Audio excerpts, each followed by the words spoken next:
Yang kedua mawaddah, yang ketiga warahmah, yang keempat takwa. Biasa disingkat samawa kalau sakinah mawaddah warahmah. Kalau ada takwa berarti sama rata. Sakinah mawaddah warahmah dan takwa. Karena tanpa ketakwaan dalam membangun bahtera rumah tangga itu mustahil bisa mendapatkan rumah tangga yang litaskunu ilaiha, mendapatkan ketenangan. Makanya Dinda, saya pesankan kalau mau tenang dalam rumah tangga, jadilah wanita idaman. Wanita idaman itu 3: anggun di ruang tamu, gesit di dapur, seksi di kasur. Nah, sudah hafal? Ini untuk pengantin baru, pengantin kadaluarsa ya juga harus dengar. Sakinah, mawaddah, warahmah dan takwa. Tapi kalau mau tenang dalam rumah tangga, litaskunu ilaiha, maka jadilah wanita idaman. Idaman itu 3: anggun di ruang tamu, pakaiannya selalu sopan. Yang kedua, gesit di dapur, tidak bunyi piring, cangkir, sudah jadi air panasnya kalau ada tamu. Pak Megatotu makunrei, ya kong katamuna lakaina, kiru di bagina lakaina suruh lo makiwa wai pala dia mau pada kedo. Boleh makan? Diam duduk tidak tahu. Kong kamakunrei makwe apa tolangi? Ganti yang baru. Kemudian yang ketiga, seksi di kasur. Makanya saya sampaikan, berpenampilan seseksi mungkin ketika bersama suami di dalam kamar. Jangan baru dipakai pakaian yang berlapis-lapis. Makanya pengantin laki-laki juga saya kasih tahu, pergi ke toko daster. Daster itu daster praktis, resnya mulai dari atas sampai bawah. Itu belikan istrinya ya. Kemudian yang kedua, kalau mau suami tenang di rumah, kuncinya ketika dia mau berangkat, antar ke depan pintu, salaman, cium tangannya, usap lengannya, baca satu doa, wa alqaitu alaika mahabbatan minni walitusna ala aini. Karena kalau saya lihat ganteng-gantengnya suami tak kayak artis India ini. Ya kuwite gertak-gertak na nulede na duanya na darah pura na bote. Pintar bahasa Bugis. Oh, alhamdulillah. Pengantin perempuan juga pintar bahasa Bugis. Tidak. Oh, alhamdulillah, untung dia tidak tahu. Makanya di dalam Al-Quran surat Thaha akhir ayat 39 itu pertengahan sampai akhir. Itu 1,5 ayat.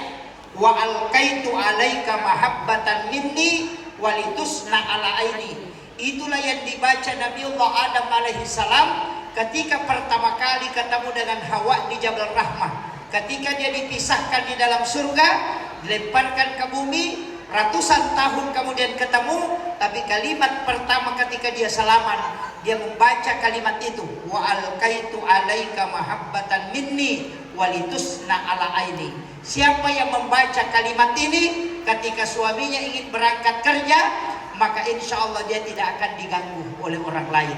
Begitu juga dengan istri. Makanya hafal doa itu. Sudah dihafal, Bu? Sudah.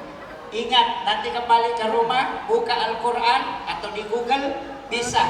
Quran surah Thaha akhir ayat 39. Dimulai dari kalimat wa alqaitu.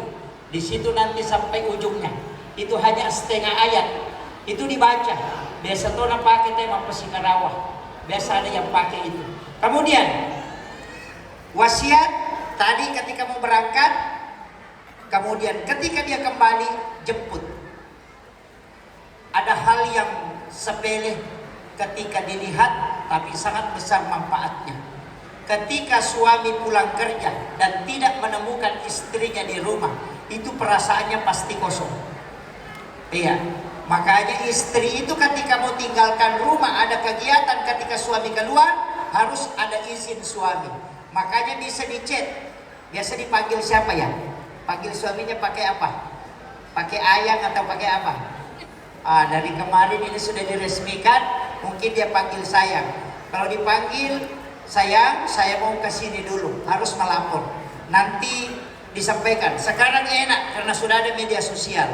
Ya, tapi jangan selalu main media di HP. hati-hati. Banyak perempuan sekarang ketika ada masalahnya langsung bikin status. Ya, sedikit-sedikit bertengkar sama suaminya bikin status lagi. Langsung bikin status di Facebook, aku menyesal. Ya. Nah, ternyata kau begitu katanya, tidak seperti dulu lagi. Wah, baru bikin gambar lope-lope pecah. Di situ kadang duda mulai masuk. Dia bilang, oh ternyata ini sudah mulai bertengkar sama suaminya. Langsung bikin komen, sabar saya. Itu yang bahaya. Makanya ketika ada masalah, ambil air wudhu, kemudian sholat 2 rakaat, minta kepada Allah petunjuk, pasti dikasih yang terbaik. Kenapa? Wanita 3 kali lebih cepat doanya diijabah dibanding laki-laki. Kedudukan istri itu sangat hebat. Makanya saya sampaikan, ketika ada laki-laki membuka usaha atau ada pekerjaan dunianya untuk mencari rezeki, kemudian tidak berhasil, periksa bagaimana perlakuanmu kepada istrimu. Kenapa? Karena ketika engkau pernah membuat istrimu menangis karena kesedihan, pasti ekonomimu akan anjlok. Itu kuncinya. Makanya Rasulullah sudah pesankan bahwa sebenarnya kunci keberkahan dalam rumah tangga adalah cinta yang penuh dengan keikhlasan kepada pasangan. Orang hebat, mungkin di sini ada Bapak anggota DPRD yang sempat hadir dari Kabupaten Wajo, dari Sulawesi Selatan, Bapak Direktur PT Belibis juga ya hadir. Semua orang yang hebat di dunia itu, saya sering mengatakan, jangan lihat laki-lakinya, tapi lihat siapa yang di sampingnya, itu istrinya. Ada 3 wanita yang hebat. Yang pertama ibu, karena ketika dia berdoa, semua pintu langit dibuka. Ketika ibu yang meninggal, kita memang, dunia memang kehilangan 1 orang, tapi ingat, kau sebenarnya hidupmu sudah hilang ketika ibu yang tidak ada. Makanya wanita hebat itu adalah ibu. Yang kedua, wanita hebat adalah istri. Jangan coba-coba selingkuh, jangan coba-coba melakukan penyelewengan. Kenapa? Orang hebat bisa jatuh ketika dia melakukan penyelewengan. Bahkan agamawan, banyak pimpinan pondok pesantren yang hafal Quran, hafal hadis, sholat berjamaah setiap waktu bersama santrinya, tapi ketika dia melakukan perzinahan, lihat, dia dijatuhkan sehina-hinanya. Yang hafal Quran saja bisa dihinakan, apalagi yang tidak hafal apa-apa. Makanya saya sampaikan, pejabat kalau mau sukses, pebisnis kalau mau sukses, maka minta doa kepada istri dan ibumu. Ketika ibumu tidak ada, maka minta kepada istrimu. Dan siapa yang mencintai istrinya sepenuh hati, pasti hidupnya itu berkah. Yang kedua, dimudahkan segala urusannya. Coba lihat pemimpin hebat, Soeharto. Orang mengatakan tidak bisa dijatuhkan, memimpin dengan tangan besinya. Tapi kapan dia jatuh? Ketika Ibu Tien wafat. Itu wanita hebat sudah tidak ada di sisinya. Yang kedua, Pak Habibie, orang dari Sulawesi Selatan, kelahiran di Parepare. Hebat beliau, diakui dunia. Tapi kapan dia tidak bisa melakukan apa-apa? Ketika Ibu Ainun wafat. Dia tidak bisa memutar lagi waktu kembali. Sekarang masih ada pemimpin kita, Pak SBY, pasti dikenal, 2 kali jadi presiden. Kurang apa beliau? Panglima TNI. Tapi kapan dia terombang-ambing, tidak bisa mengambil keputusan tepat ketika Ibu Ani tidak ada di sisinya. Orang hebat sebenarnya adalah siapa yang mendampingi beliau.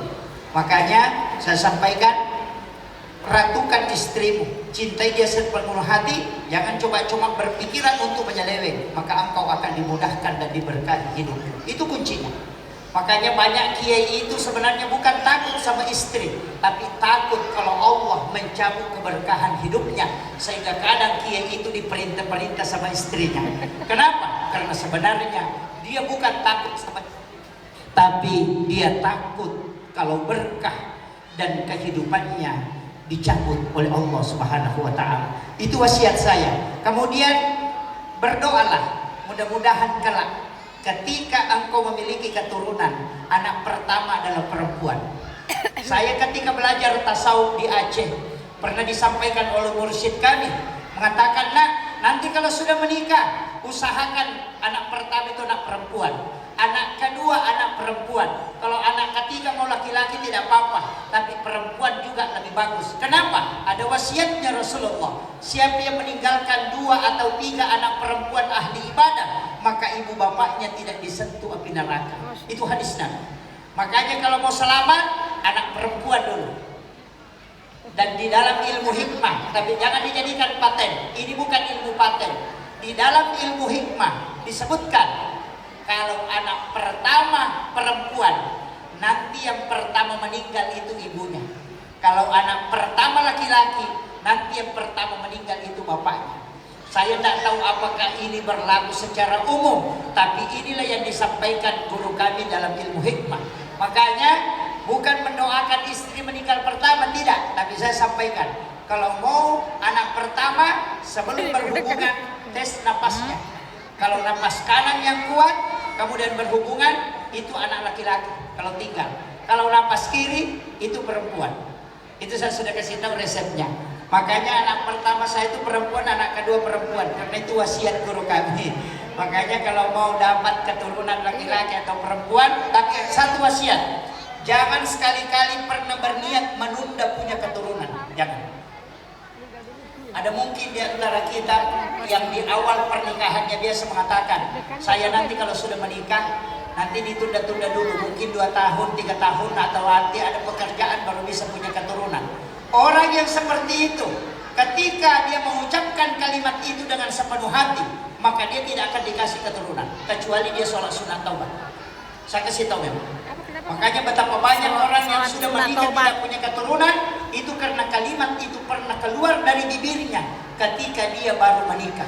Makanya ketika pernah mengatakan hal seperti itu, nah sampai hari ini tidak dikasih keturunan, lakukan sholat sunat taubat. Mulai malam Jumat sampai malam Jumat berikutnya, maka insya Allah akan dibukakan oleh Allah Subhanahu wa Ta'ala. Itu wasiat. Tapi nanti kalau lama-lama belum punya keturunan, saya kasih tahu 4 amalan. Ini berdasarkan hadis semua. 1, pada hari Jumat cari 7 orang miskin. 7 orang miskin, sedekahi dengan 2 unsur sedekah. Sedekah makanan bisa dengan uang sedikit, mungkin 10.000 atau 50.000, diselipkan dalam makanan itu, mungkin beli gula atau beli sembako, baru sedekahi pada 7 orang miskin. Kau yang mengantar, jangan dia yang jemput. Antarkan ke rumahnya, kemudian minta dia mendoakan kamu. Apa kata Nabi?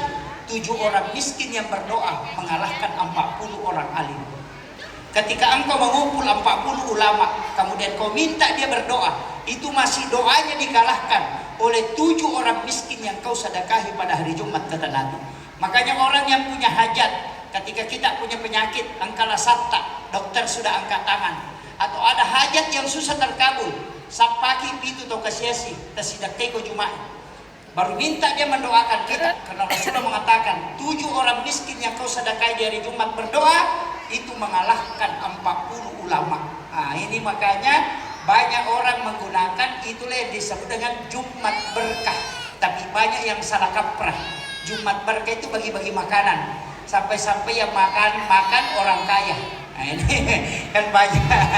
Ya, orang miskin kumpul uang, bawa ke masjid Jumat berkah, yang naik mobil Alphard sehingga ambil Jumat berkah. Wah, ini yang terbalik ini. Jadi hilang berkahnya. Makanya itu wasiat saya. Kemudian yang kedua, ada biasa laki-laki dokter mengatakan spermanya tidak cukup, mungkin karena encer. Ada doanya juga, Rasulullah sudah mengajarkan kepada sahabat.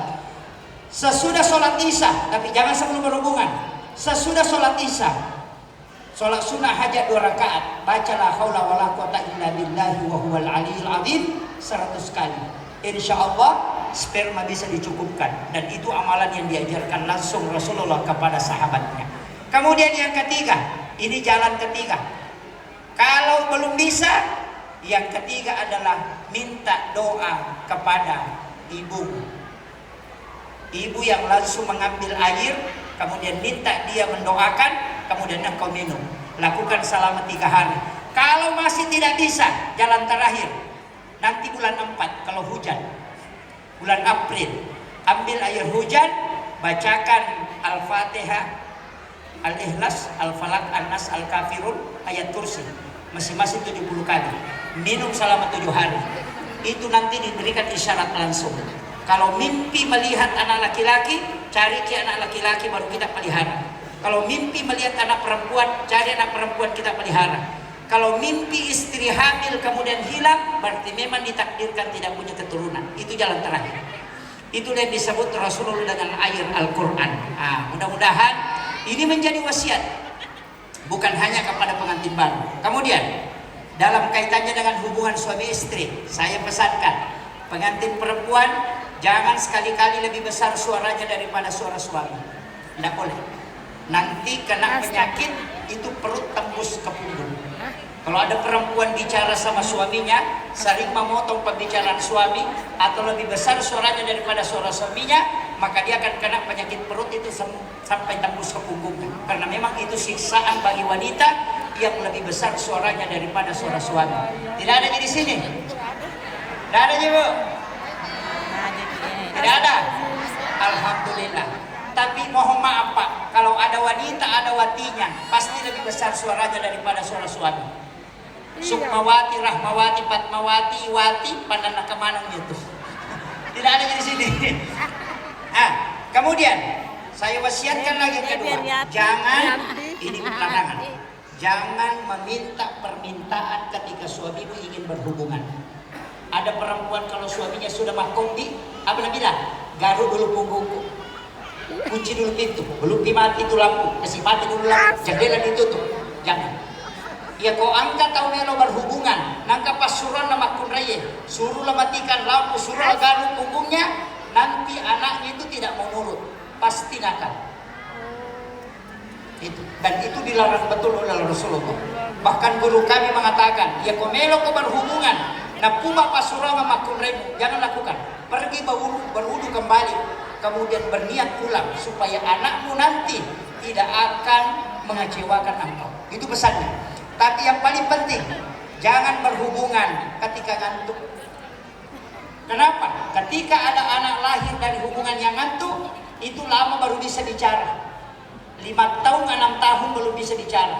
Makanya kau kan anak 5 tahun itu tahun ini pemakaian mami, amma apa, lalu cakar dulu ya tuh. Tidak ada jadi sini. Iya. Saya sering kalau keluar ke ceramah ke Papua, ke Kalimantan, ke sini, banyak kadang yang bawa air. Pak Ustaz, doakan dulu, doakan jede. Angkaro aku udah sama bicara. Sudah 5 tahun tidak bisa bicara. Itu gara-gara ngantuk. Kenapa? Sekarang banyak orang main HP, baru ke tempat tidur. Nanti ngantuk betul, baru berhenti main HP. Nanti mau berhubungan, itu posisinya sudah ngantuk.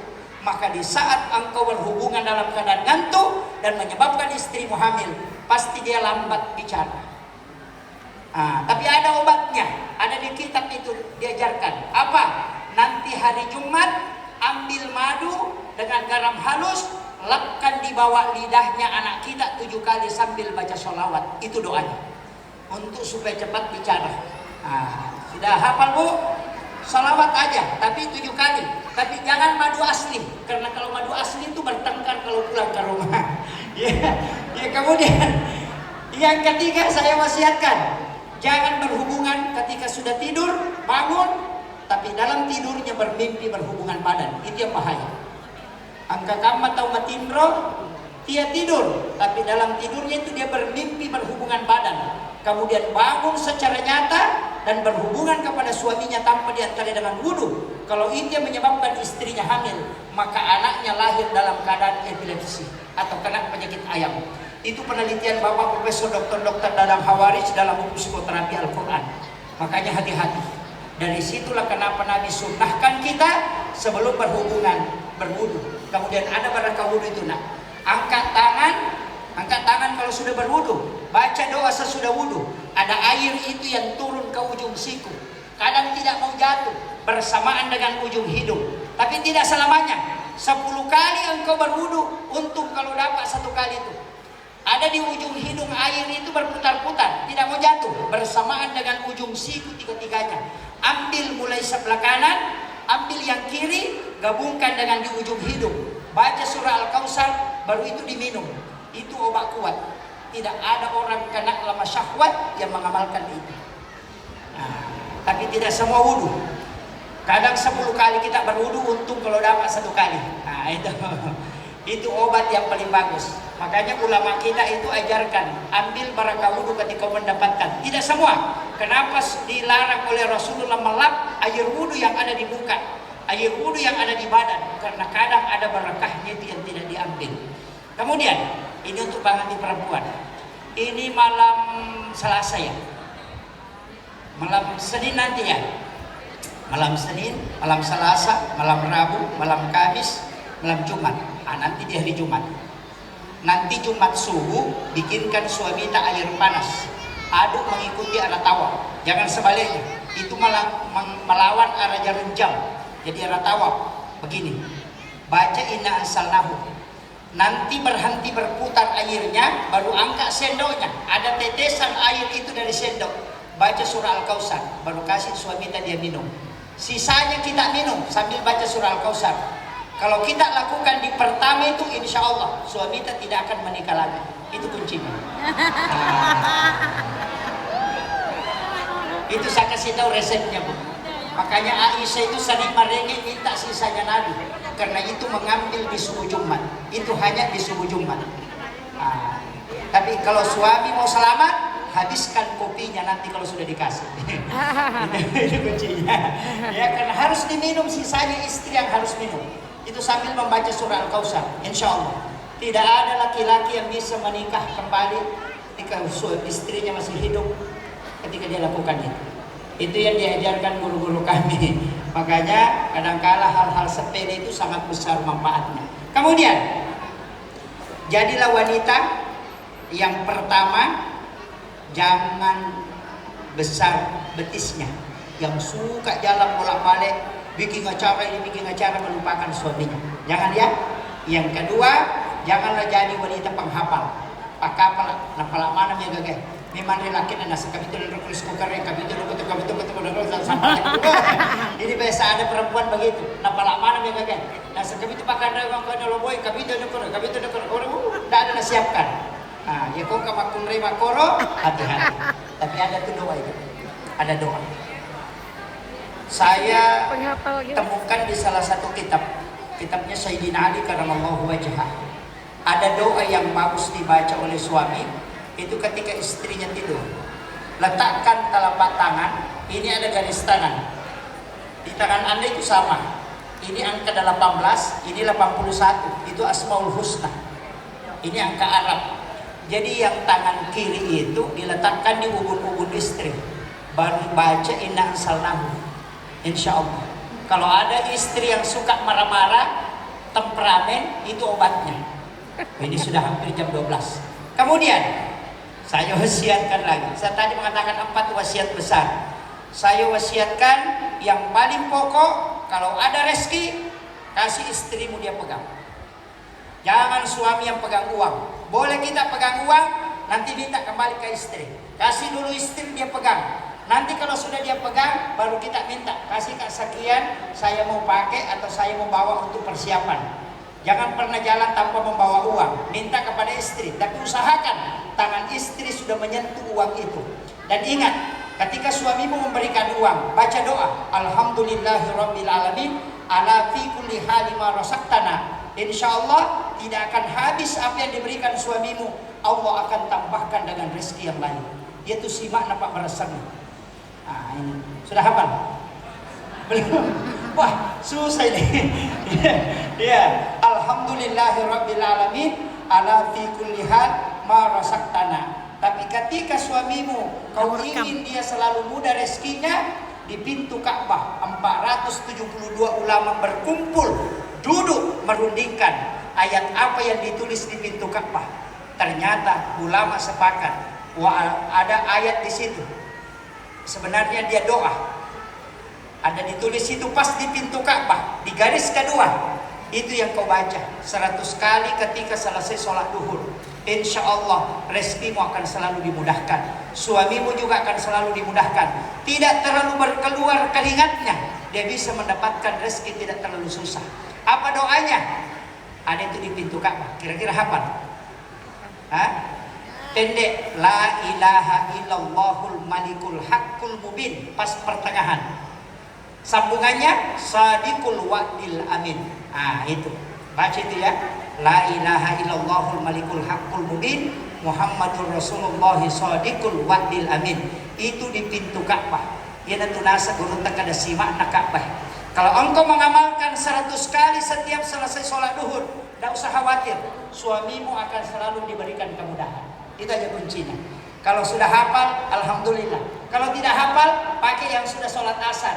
Rabbi shrah li sadri wa yassir li amri. Sampai situ saja.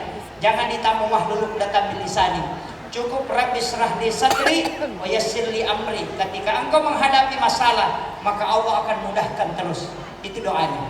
Kalau masih tidak bisa, ada lagi yang paling pendek. Buka surah ke-9 At-Taubah. Cari ayat terakhir 2. 128 129. Laqad ja'akum rasulun min anfusikum azizun 'alaihi ma anittum harisun 'alaikum bil mu'minina raufur rahim. Fa in tawallaw fa qul hasbiyallahu la ilaha illa huwa 'alaihi tawakkaltu wa huwa rabbul arsyil azim. Baca 7 kali. Apa tujuannya? Supaya kau diselamatkan dari semua bencana. Tapi kalau tidak hafal, ini yang paling pendek. Kalau kau tidak hafal, mati saja. ini yang paling pendek. Apa doanya? Bismillahi ala nafsi wa mali wa ahli. Baca 7 kali kalau sudah sholat subuh, baca 7 kali kalau sudah sholat maghrib, insya Allah. Hartamu, dirimu, suamimu, anakmu kelak ketika ada, Allah yang menjaganya. Dan itu wasiat Rasulullah. Siapa yang membaca 7 kali, maka Allah yang menjadi pelindungnya. Bukan hanya pada dirinya, tapi harta dan anak-anaknya. Makanya bismillahi ala nafsi wa mali wa ahli. Itu 3. Dirimu, hartamu, dan anakmu, keluargamu. Yang penting kau sudah hafal, alhamdulillah. Kalau tidak bisa hafal, saya tidak tahu lagi ajarkan apa. Kemudian yang terakhir, ada hal penting juga saya wasiatkan. Ini yang kadang orang lupakan. Nanti banyak orang minta selalu berdoa, ya Allah berikan keturunan yang soleh dan soleha. Sering banyak minta. Sebenarnya keturunan soleh dan soleha itu tidak mudah. Yang paling pokok itu ada 3. Ada mengatakan ada 7, tapi saya kasih yang 3. Pertama, kalau ada guru mengaji atau ada imam masjid, jangan pernah tidak memberi minum ke dia datang ke rumah. Biar air putih. Ada ulama datang, kasih dia air minum. Walaupun hanya air minum, biar bukan makanan. Kenapa? Siapa yang beri minum kepada orang yang berkah hidupnya, imam masjid itu berkah hidupnya, guru mengaji itu berkah hidupnya, insya Allah anak-anaknya akan diberikan keberkahan. Makanya itu matotta ti diugi agana sa matotta way putih mo palena kang ilako kataw madece lokti tumatu anakmu mancaji madece. Ketika memberi minum kepada ulama, memberi minum kepada orang-orang alim, apa katanya? Khairul mal ar-rijalun soleh. Sebaik-baik harta yang digunakan oleh orang soleh. Dan orang soleh itu adalah guru-guru mengaji, guru-guru agama, imam-imam masjid, imam-imam kampung. Maka dari situlah orang Bugis selalu bikin acara mak baca doa salama, mak baca doa gini. Sebenarnya bukan untuk dia, itu untuk anak-anaknya. Karena jika anakmu mau berkah, berikan minum. Makanya sering kalau saya disuruh doakan air, sering saya celupkan jadi telunjuk, kemudian saya jilat. Itu bukan berarti bahwa itu kotor, tidak. Tapi saya pakai khairul mal ar-rijalun soleh. Itu yang saya kadang pakai, sehingga banyak orang kemudian tidak sepakat karena tidak paham kaidahnya. Tadi sudah selesai semua wasiat saya kasih, tapi ada senjata pamungkas dalam rumah tangga. Saya kasih tahu, ini untuk perempuan. Jangan pernah tinggalkan garam halus di atas meja. Siapkan garam halus di atas meja. Bukan hanya untuk suamimu, tapi untuk anak-anakmu kelak. Karena itu sedekahnya Nabi Ibrahim.